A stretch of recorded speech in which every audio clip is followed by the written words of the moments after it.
नमस्कार। आज की वीडियो में हम जानेंगे एक महान भक्त ललिताचरण जी के बारे में। परम पावन भूमि चित्रकूट के समीप एक छोटे से गांव में आज से कई सौ वर्ष पूर्व एक वैश्य परिवार में ललिताचरण का जन्म हुआ। ठीक भादो बदी अष्टमी के दिन।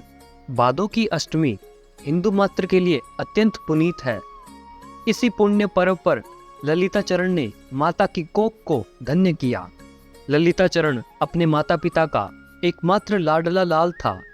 इसी कारण उनका अमित स्नेह और अपार दुलार उस पर बरसता रहता।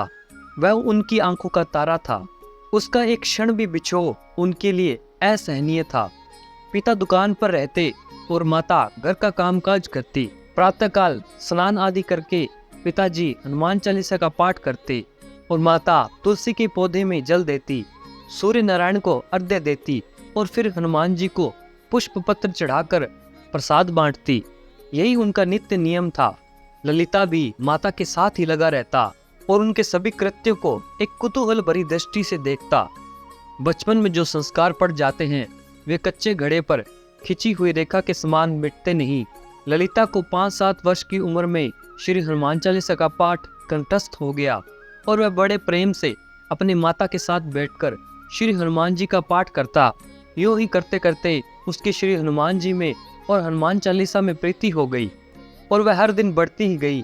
प्रातः का स्नान करके स्वच्छ खुले हुए वस्त्र पहनकर वह पूजा घर में चला जाता। कभी कभी पाठ करते हुए उसे ऐसा बोध होता कि साक्षात श्री हनुमान जी उसके मस्तक पर हाथ रखे हुए हैं और उन्हें अपनी अमृतमयी स्नेह दृष्टि से नहला रहे हैं। ऐसे समय पर ललिताचरण की आंखों से प्रेम के आंसू बह निकलते। पाठ बंद हो जाता और एक विचित्र आनंद में घंटों निकल जाते। माता पिता को अपने बच्चे की इस भव्य प्रीति में अपार आनंद मिलता। एक बार की बात है, ललिताचरण के गांव के पास ही एक गांव में रास लीला हो रही थी। संयोग से ललिताचरण भी वहां पहुंच गया था। उस दिन गोपियों की वीर लीला का प्रसंग था। भगवान श्री कृष्ण वृंदावन से मथुरा जाने लगे।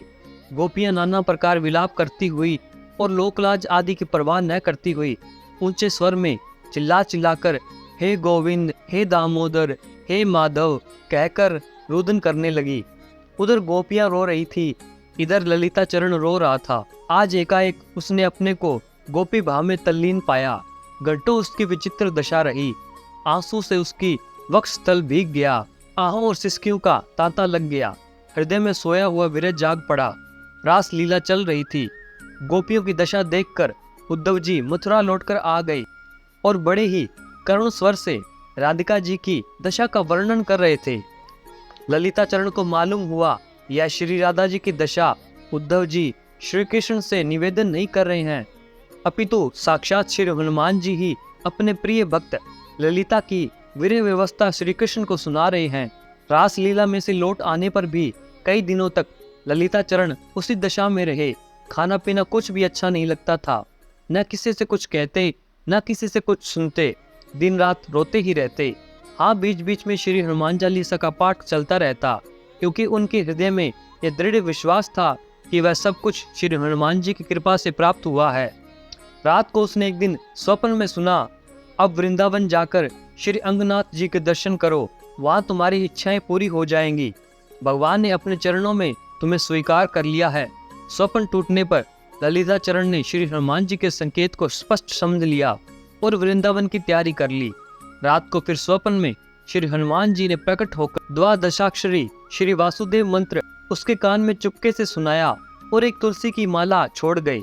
दूसरे दिन सवेरे ही ललिता वृंदावन की ओर चल दिए।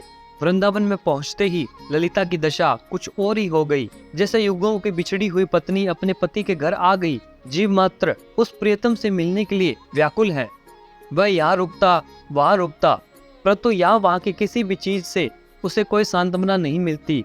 ललिता सीधे श्री अंगनाथ जी के मंदिर में जा पहुंचा। शरीर धूल से भरा है, केशों में लटे पड़ गई हैं, परंतु प्रेमी को शरीर से क्या नाता।